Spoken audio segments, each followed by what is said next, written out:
جو بھی ضرورت ہو، نئے لباس کی ضرورت ہے، غذا کی ضرورت ہے، مکان کی ضرورت ہے، شادی کی ضرورت ہے، اولاد، جو بھی چھوٹی بڑی حاجت ہو، نفس میں جو اعتماد، خود اعتمادی اور قوت پیدا ہوگی، ہر ٹرمپ تم سے اسی طرح ڈرے گا جیسے یہ ٹرمپ خامنئی سے ڈرتا ہے۔ اور 3 جملوں میں خلاصہ ہے اس نسخے کا، جو نسخہ دنیا آخرت کی کامیابی کا نسخہ ہے۔ پاک و پاکیزہ رکھنے کے لیے میں اپنے دوستوں کو بتاتا رہتا ہوں، اٹھتے بیٹھتے آپ کو ممبر سے بتا رہا ہوں 2 کلموں کا چھوٹا سا ذکر اگر پورے ایمان اور یقین اور توکل اور حسن توسل کے ساتھ اختیار کر لیں گے، ہمیشہ شخصیت بلند سے بلند ہوتی رہے گی۔ صرف آپ یہ کہنا سیکھ لیں، یہ وہ ذکر ہے جو یہ فقیر آپ کو سکھا رہا ہے۔ بہرحال تو یہ ذکر یاد رکھیے گا، انسان اور انسان مومن، اس پر اس دنیا میں بڑی ذمہ داریاں ہیں۔ یہ اور بات ہے کہ جتنی بڑی ذمہ داریاں ہیں اس پر، اس سے کہیں بڑی زیادہ امداد الہی اس کے شامل حال رہتی ہے۔ انسان ملتفت نہیں ہوتا، انسان متوجہ نہیں ہوتا، انسان محسوس نہیں کرتا، لیکن کبھی بھی ذات حق کسی انسان مومن کو بے سہارا نہیں چھوڑتی۔ جوانان عزیز بطور خاص، آج ہی دن میں کسی ایک جوان نے مجھ سے پوچھا اللہ آخر دعا قبول کیوں نہیں کرتا؟ یعنی بڑے عجب انداز سے اس نے ایک عجیب کیفیت کے ساتھ سوال کیا، اور میں نے جواب دیا کہ ایسا ہرگز نہیں ہے، اللہ ہر دعا قبول فرماتا ہے، لیکن قبولیت میں ایک بڑی شرط یہ ہے کہ واقعاً وہ جو دعا آپ مانگ رہے ہیں اپنے لیے، وہ دعا آپ کے حق میں بہتر ہو۔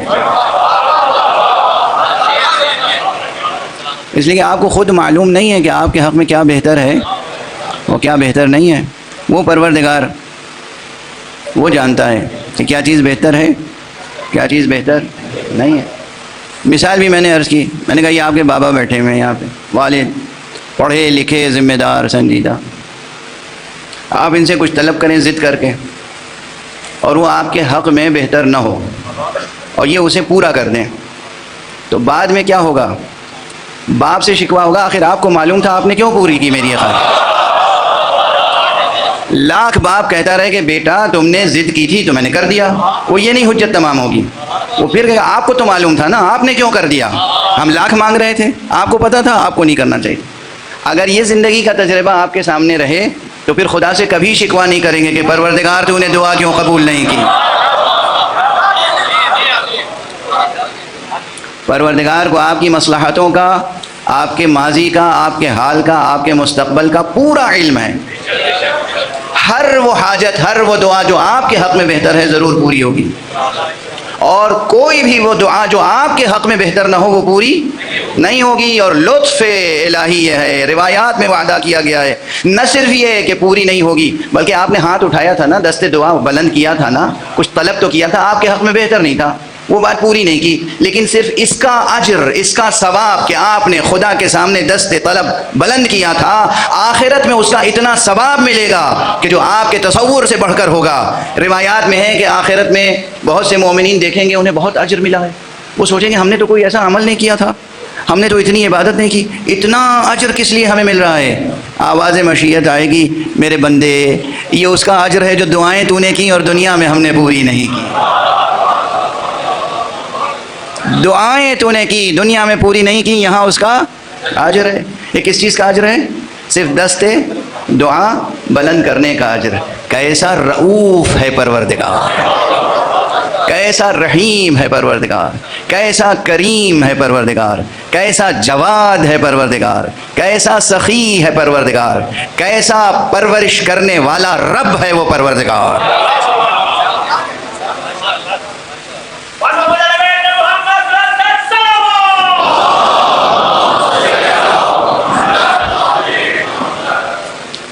بزرگ ہوں یا جوان، سب یہ ایک بات گرہ میں باندھ کے لے جائیں۔ آج اس آیت کا آخری حصہ جو ہے، بات وہاں سے میں پہلے شروع کر رہا ہوں، واللہ رؤوف بالعباد، اللہ اپنے بندوں پہ رؤوف ہے، رأفت کرنے والا ہے، رحمت کرنے والا ہے، مہربانی کرنے والا ہے۔ اب وقت نہیں ہے اس وقت کہ میں ان تمام کلمات میں جو فرق ہے نا اسے واضح کروں۔ رحمانیت، رحیمیت، رحمان، رحیم، رؤوف، کریم، ودود، یہ سب اللہ کے اسماء گرامی ہیں، اور سب میں اس کی مہربانی اور اس کے احسان کا اظہار ہو رہا ہے. بے پناہ ہے اس کا کرم، نامتناہی ہے اس کی مہربانی. کبھی بھی اس سے مایوس نہیں ہونا چاہیے. آپ اپنی ذات سے مایوس ہوں تو ہوں، اس کی ذات سے مایوس نہ ہوں. وہ رؤوف ہے، واللہ رؤوف بالعباد. اس نے اس دنیا میں آپ کو بھیجا، اور یہ کہہ کے بھیجا، یہ بتا کے بھیجا کہ یہاں بھیج رہے ہیں تمہارا امتحان لینے کے لیے، امتحان لینے کے لیے. کہیں ایسا لطیف امتحان دیکھا ہے کہ امتحان حال میں، آج کل امتحان حال میں کیا، ہمیشہ امتحان حال میں کیا ہوتا ہے؟ امتحان حال میں یہ ہوتا ہے کہ پرچہ تھما دیا جاتا ہے، سادی کاپی دے دی جاتی ہے، بیٹھیے اور لکھیے. وہی آپ کا دوست، شفیق، باپ کی طرح پڑھانے والا استاد جو سال بھر پڑھاتا ہے، وہ وہاں نگرانی کر رہا ہوتا ہے، نقل نہ کریں، نقل نہ کریں. اور اگر آپ نے کچھ پوچھا تو وہ اس وقت نہیں بتائے گا، سال بھر اس نے بتایا، اس وقت نہیں بتائے گا. ہوتا ہے نا یہ دنیاوی امتحان. اللہ بتا رہا ہے کہ ہم تمہیں دنیا میں بھیج رہے ہیں امتحان لینے کے لیے. ساتھ میں ایسے لوگوں کو بھیجا کہ ان کی سیرت کی نقل کرتے رہو تاکہ تم کامیاب ہو جاؤ.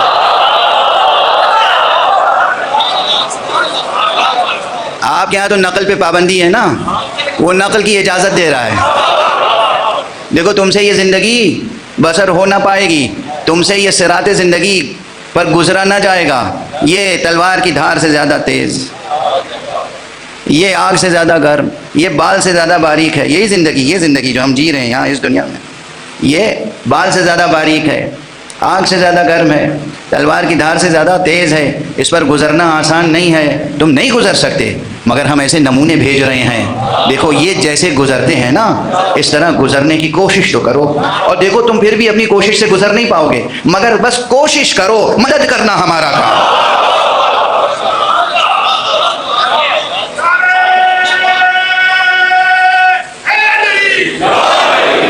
نیت کرو، نیت کرو، کوشش کرو.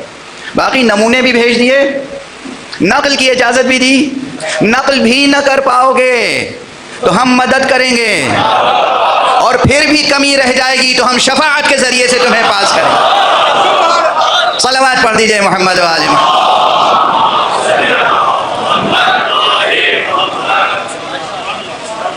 ایسے رحمان و رحیم و کریم و ودود الرؤوف، ستار و تواب و غفور، ایسے رب کو سجدہ کرنے کا دل نہیں چاہتا؟ کیسا رب ہے؟ اس نے کتنی آسانیاں فراہم کی، کتنی آسان. اس لیے میں دست ادب جوڑ کے عرض کرتا ہوں، بڑے ہو یا چھوٹے، سب سے دل سوزی کے ساتھ اللہ کی ذات سے مایوس نہ ہوں. کیسا ہی زمانہ آ جائے، ایک نہیں لاکھوں ٹرمپ حملہ آور ہو جائیں،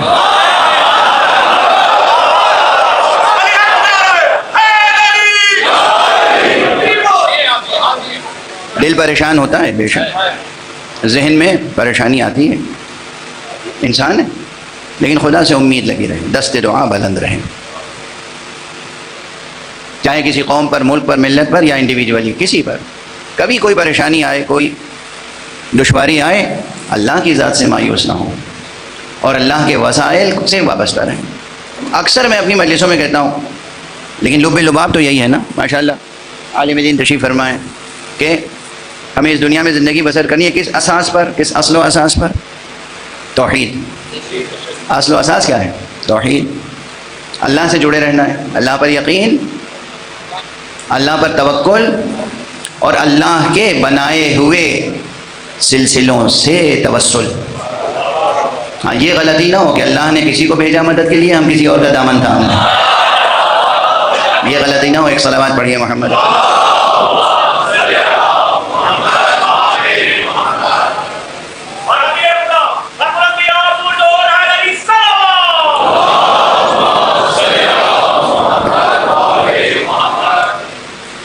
اب اتنی تمہید کے بعد جس چیز سے جوڑنا ہے، ذکر تو مقصود ہے اہل بیت کا، ان کے فضائل، ان کے مسائل، لیکن یہ یاد رکھیے کہ ان کے فضائل اور ان کے مسائل بھی بیان کرنے کا حکم کیوں دیا گیا ہے.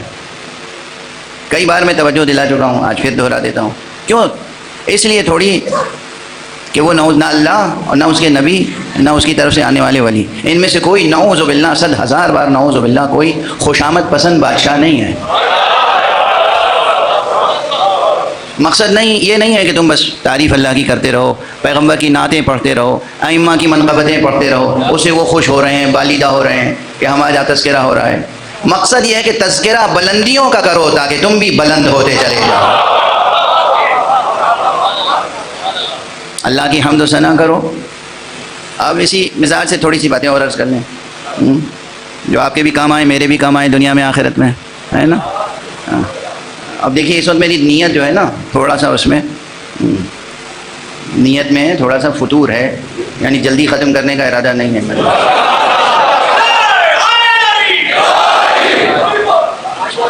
تیار ہے نا؟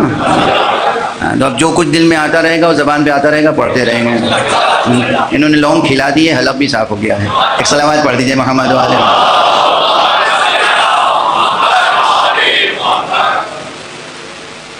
دیکھیے حق سبحانہ و تعالیٰ سے اور اس کے دین سے اور اس کے بھیجے ہوئے انبیاء سے اور ائمہ اطہار سے اور ان کی سیرتوں سے اور ان کے ناموں سے، ان کے تذکروں سے ہمیں اپنی زندگیوں کو، اپنے نفوس کو تعمیر کرنا ہے، سجانا ہے، سنوارنا ہے۔ اور کس لیے سجانا سنوارنا ہے؟ تاکہ اس کے لائق بن جائیں، تاکہ اسی کے لائق بن جائیں، اللہ کے لائق بن جائیں۔ اصل میں اللہ کے لائق بننا ہے۔ ایک بڑی بحث کو سمیٹ کے ایک چھوٹے سے جملے میں کہیں یاد رکھیں گے، آپ اپنی جان کو اللہ کے لائق بنائیں، اللہ جنت کو آپ کے لائق بنا دے۔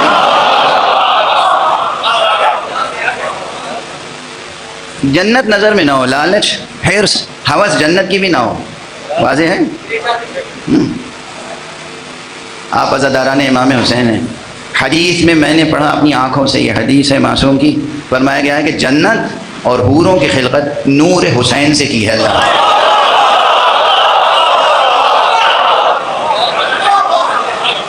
صلوات پڑھیں بلند آواز۔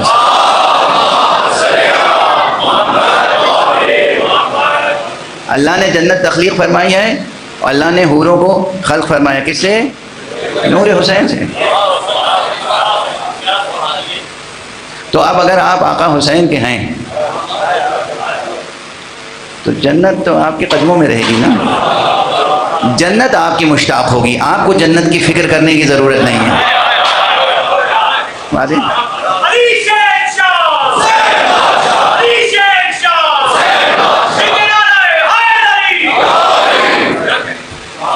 ہر کسی غیر خدا میں دل ہی مت لگاؤ، دھیان نہ دو۔ جنت غیر خدا ہے نا، جنت مخلوق ہے، اللہ خالق ہے، جنت مخلوق ہے۔ دھیان بس اللہ پہ، دھیان، توجہ، تعلق قلبی صرف خدا سے ہو، یا خدا سے ہو یا ان سے ہو جن سے خود خدا کا تعلق ہے۔ بس حدود یہ ہیں۔ خدا کا تعلق اگر جاننا ہے تو یہ دیکھ لو کہ خدا نے کن کی مرضیوں کو اپنے پیش نظر رکھا۔ ساری خلقت، ساری دنیا، ساری کائنات اللہ کی رضا کی فکر میں رہتی ہے، مگر اللہ اپنے حبیب سرکار ختمی مرتبہ صلی اللہ علیہ وآلہ وسلم کی مرضی کو پیش نظر رکھتا ہے۔ بہت سی مثالیں اس کے قرآن مجید میں ہیں، میں پہلے عرض بھی کر چکا ہوں، اسے دہراؤں گا نہیں کیونکہ آج اور مطالب مجھے گزارش کرنے ہیں۔ یا خدا سے تعلق ہو، دل کی لو صرف خدا سے۔ اس سے پہلے ایک بار غالباً میں عرض کر چکا ہوں اسی سفر میں لاہور ہی میں، پھر یاد دلا رہا ہوں، مولا مصطفیٰ صلی اللہ علیہ وآلہ وسلم۔ دیکھیے ہم لفظ مولا بس 3 ہی بار استعمال کرتے ہیں، یا اللہ کو مولا کہتے ہیں، یا مولا مصطفیٰ کہتے ہیں، یا مولا علی کہتے ہیں۔ ویسے 12 اماموں میں سے ہر ایک مولا ہیں ہمارے لیے، مگر یہ لفظ جو ہے مخصوص ہو گیا ہے اللہ کے لیے، رسول کے لیے اور مولا علی کے لیے، ہمارے ایمانی محاورات میں، ہمارے ایمانی محاورات میں۔ اور یہ محاورات بھی ہم نے نہیں خلق کیے بلکہ یہ ہمیں اللہ اور اللہ کے رسول نے سکھا دیے ہیں۔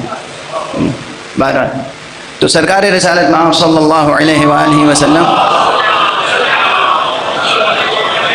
اپنے اصحاب میں سے جہاں تک آواز جا رہی ہے، مرد، خواتین، جوان، بچے، حوصلہ مند جوان، حوصلہ مند جوان، اس دنیا میں کچھ کر کے دکھانے کا جذبہ رکھنے والے جوان، آج یہ ایک جذبہ لے کے جائیں اس مجلس اعزاز سے۔ رسول پاک اکثر اپنے اصحاب میں سے بعض سے بیعت لیتے تھے، اس بات پر، اس شرط پر، بیعت کرو میری کہ تم اپنی حاجتوں کو خدا کے علاوہ کسی سے نہیں بیان کرو گے، اپنی ذاتی حاجتیں، جو بھی ضرورت ہو، جو بھی ضرورت ہو۔ نئے لباس کی ضرورت ہے،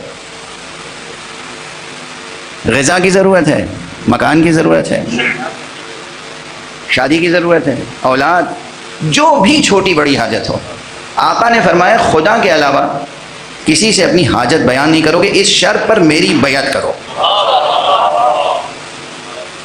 سمجھ رہے ہیں آپ اس مسئلے کی اہمیت کو؟ بھولنا نہیں ہے سبب عزیزان کرام۔ اس سے تمہارے نفس میں جو اعتماد، خود اعتمادی اور قوت پیدا ہوگی وہ بے نظیر ہوگی۔ ہر ٹرمپ تم سے اسی طرح ڈرے گا جیسے یہ ٹرمپ خامنئی سے ڈرتا ہے۔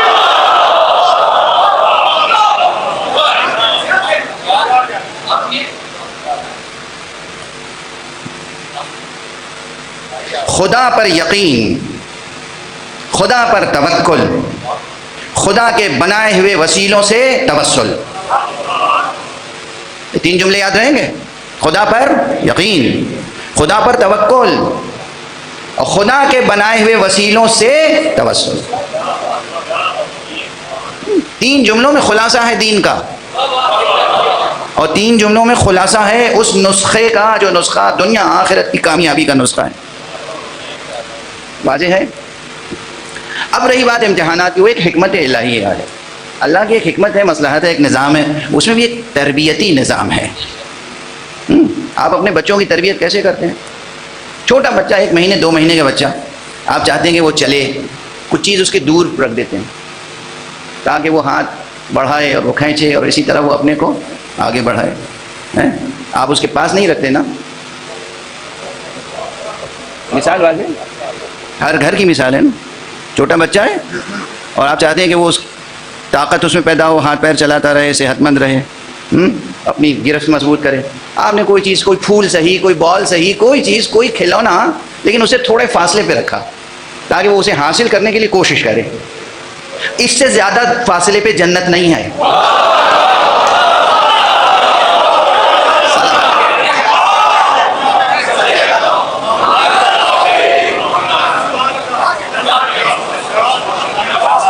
خدا کی قسم اس سے زیادہ فاصلہ نہیں ہے جو آپ اپنے بچے سے کھلونا دور رکھتے ہیں، اس سے زیادہ فاصلہ نہیں ہے۔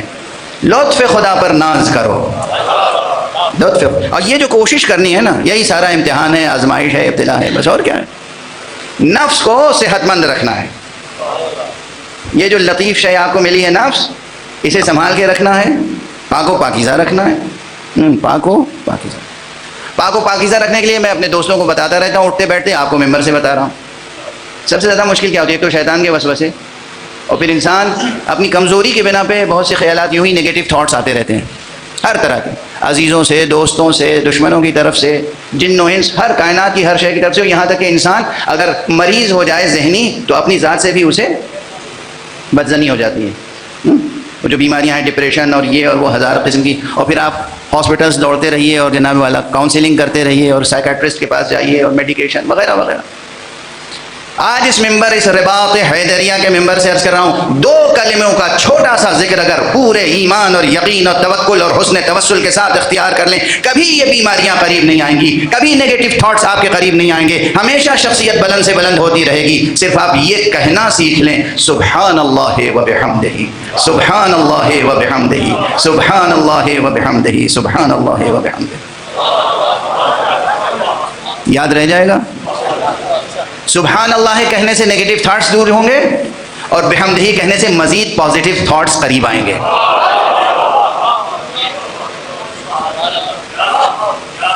برائیاں دور ہوں گی اور اچھائیاں نزدیک آئیں گی۔ ایک صلوات پڑھ دیجئے محمد۔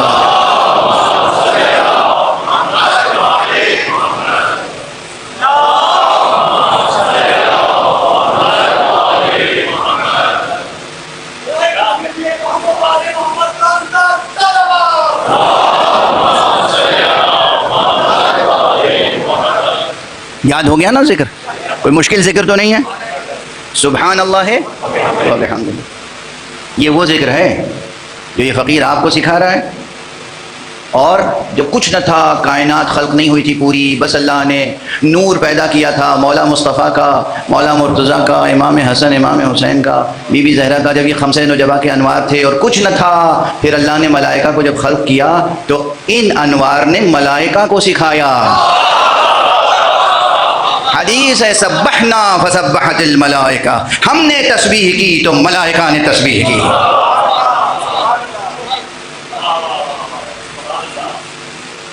حضرت ابو ذر سے بھی ایک روایت ہے اور بعض اور اعلام و اصحاب سے روایت ہے کہ کسی نے حضرت امام حسین علیہ السلام سے پوچھا، امام حسین سے پوچھا کہ جب یہ زمین آسمان خلق نہیں ہوئے تھے، یہ کائنات خلق نہیں ہوئی تھی، تو آپ کہاں تھے؟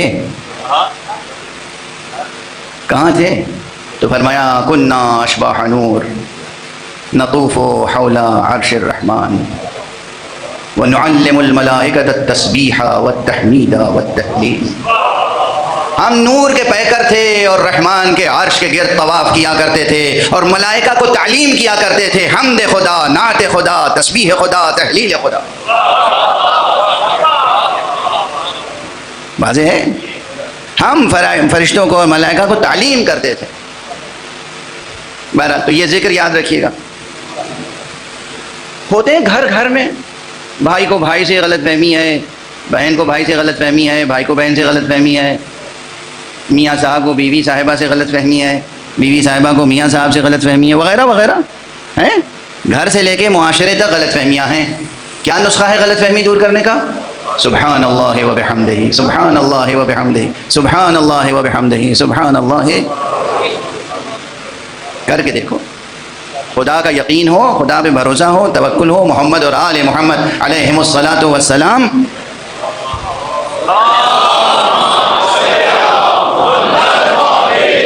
کی محبت ہو، مودت ہو، اور ان سے حسن توسل، اس پر حسن توکل ہو، پھر یہ دو کلمے دیکھو زندگی بدل دیں گے، زندگی بدل جائے گی۔ جس سے غلط فہمیاں اور دشمنیاں تھیں اس سے محبت پیدا ہو جائے گی، جو تم سے نفرت کرتا تھا وہ تمہارا عاشق ہو جائے گا۔ جب تمہارے پاس نیگیٹو تھاٹس نہیں ہوں گے تو ظاہر ہے وہ پازیٹیوٹی ڈیولپ ہوگی اور وہ تم سے قریب آئے گا۔ واضح ہے بات؟ اور میری خواہش یہ ہے کہ ہمارے مومنین کا جو معاشرہ ہو نا، وہ واقعاً محبت کا معاشرہ ہو، مودت کا معاشرہ ہو، ایک دوسرے سے حسن ظن رکھیں۔ کس لیے بدظنی پہ زندگی کی بنیاد رکھی ہے؟ کیوں؟ یہ بدظنیاں کہاں سے آئیں؟ یہ وسوسے شیطان کے ہیں۔ قرآن مجید میں لکھا ہوا ہے کہ قرآن وسوسے کرتا ہے تاکہ لوگوں کے درمیان پھوٹ ڈالیں، دشمنیاں پیدا کریں۔ یہ قرآن میں لکھا ہے۔ اس لیے اگر شیطان کو شکست دینی ہے تو کیا کیجیے؟ اگر شیطان کو ہرانا ہے، اسے شکست دینی ہے تو کیا کرنا ہے؟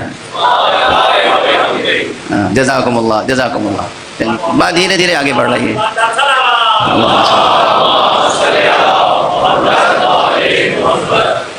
اب دیکھیے، ہم آپ تو امتحان دیتے ہی ہیں، ہم نے کہا نا کہ ہر ایک فکر کرتا ہے ہمارا امتحان لے رہا ہے اللہ، صرف ہمارا ہی نہیں لیا ہے، اللہ اللہ ہے، رؤوف ہے، رحیم ہے، کریم ہے، ودود ہے، سب کچھ ہے مگر اللہ ہے، مہربان ہے مگر خدا ہے، چاہتا ہے آپ کو مگر رب ہے، تو بہت بلند ہے اس کی ذات، اور اس نے جس کو بھی خلق کیا اسے حق ہے ہر ایک کو آزمانے کا، حق ہے یا نہیں؟ اور یہ آزمائش کا مسئلہ بھی بڑا عجیب و غریب ہے۔ کبھی کبھی جس سے آپ کو محبت نہیں ہوتی اسے آپ آزماتے بھی نہیں، اور جس سے محبت ہوتی ہے اسی کو آزماتے ہیں۔ ہے یا نہیں زندگی میں یہ باتیں؟ ہے۔ اب میں ہوں، یہ بچے ہمارے ساتھ صبح سے شام تک ہر وقت 24 گھنٹے جتنے دن میں یہاں رہتا ہوں رہتے ہیں۔ اب مجھے ان میں سے کسی کو آزمانا ہو کہ کس کو واقعا دل میں میری محبت زیادہ ہے، کم ہے، کون میری بات کا لحاظ کرتا ہے نہیں کرتا ہے، تو میں انہیں کا امتحان لوں گا نا۔ اور وہ سڑک پہ کوئی بھیڑ چلی جا رہی ہے، اس میں سے کسی کا امتحان لوں گا؟ اب مثال دے رہا ہوں، مثال کو مثال کی حد تک رکھیے گا، سنجیدہ نہ ہو جائیے گا۔ مثلا یہ 2-4 بچے جو ہمارے ساتھ ہیں، مجھے گلاب کا عطر پسند ہے، گلاب۔ پیغمبر نے فرمایا ہے کہ اگر میری خوشبو سونگھنی ہو تو گلاب سونگھ لو۔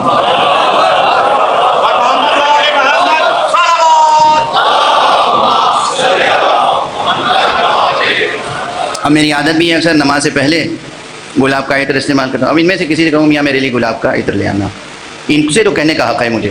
وہ جو بھیڑ فٹ پاتھ پہ جا رہی ہے ہیں, اس میں سے کسی کو روک کے کہوں گا میں میاں میرے لیے عطر لے آتے نا, وہ کہے گا کس لیے؟ میں تمہیں آزما رہا ہوں. ایسی ہوئے گی آزمائش؟ نہیں ہوگی نا. سمجھ میں آ گئی بات؟ اللہ بھی آزماتا ہے اپنوں کو, غیروں کو نہیں آزماتا. ایسوں کو کیا آزمائے گا جو خود سے آزمائش اپنے لیے پیدا کریں تو اس میں بھی پورے نہ اتریں. تاریخ کی پوری فصل میں نے دہرا دی آپ کے سامنے ایک جملے میں. خود سے خود کو آزمائش میں ڈالیں اور اس میں بھی پورے نہ اتریں, ایسوں کو خدا کیا آزمائے گا؟ پوری تاریخ پہ تبصرہ ہو گیا نا. خدا بھی آزمانے کے لیے یا ابراہیم کا انتخاب کرتا ہے, یا مصطفیٰ کا انتخاب کرتا ہے, یا مرتضیٰ کا انتخاب کرتا ہے, یا مجتبیٰ کا انتخاب کرتا ہے, یا شہید کربلا کا انتخاب. یہ وہ ہستیاں ہیں کہ جب امتحان دیتی ہیں تو کس شان سے امتحان دیتی ہیں.